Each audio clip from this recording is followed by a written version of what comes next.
Effective blood sugar management is vital for preventing illnesses and promoting overall health.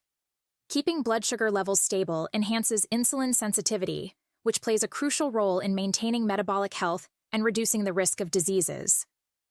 It's especially important for those with insulin resistance, type 2 diabetes, or those at risk of developing these conditions.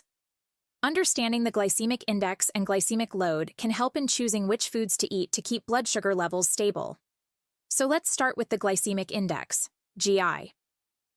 The GI assigns a numerical value from 0 to 100 that indicates how quickly blood sugar levels rise compared to pure glucose over a 2-hour period. When testing the GI, researchers typically compare the blood sugar response of food containing 50 grams of carbohydrates to the response from 50 grams of pure glucose, which has a GI of 100. To evaluate a food like watermelon, for example, a portion containing 50 grams of carbohydrates is selected, which in the case of watermelon would be approximately 600 to 700 grams, or about 22 to 25 ounces. This portion would then be compared to 50 grams of pure glucose, providing watermelon with a GI rating out of 100. However, one problem with the GI is that it doesn't account for how much carbohydrate is in a typical serving, or the portion size consumed. That's where the glycemic load, GL, comes in.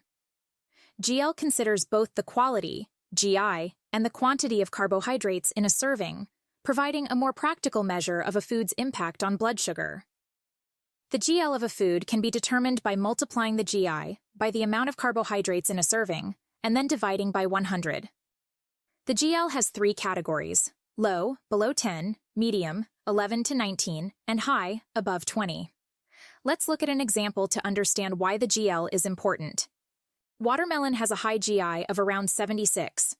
In a 152-gram or 1 cup serving of watermelon, there are about 12 grams of carbohydrates. This means that 1 cup serving of watermelon has a GL of around 9. So despite its high GI, the actual impact on your blood sugar from a typical serving of watermelon is quite low due to its lower carbohydrate content. This is why it's important to consider both the quality and the quantity of carbohydrates in a serving. So what exactly constitutes a low GL diet? Well, according to one study on patients with diabetes, a low GL diet is less than 80 GL per day, with main meals being less than 20 GL each. Nevertheless, as individual needs vary widely, it is important to consult with a healthcare professional before making any dietary changes. So that's it for today's video. Thank you so much for watching, and if you found this video useful, don't forget to like and subscribe. Until next time, take care.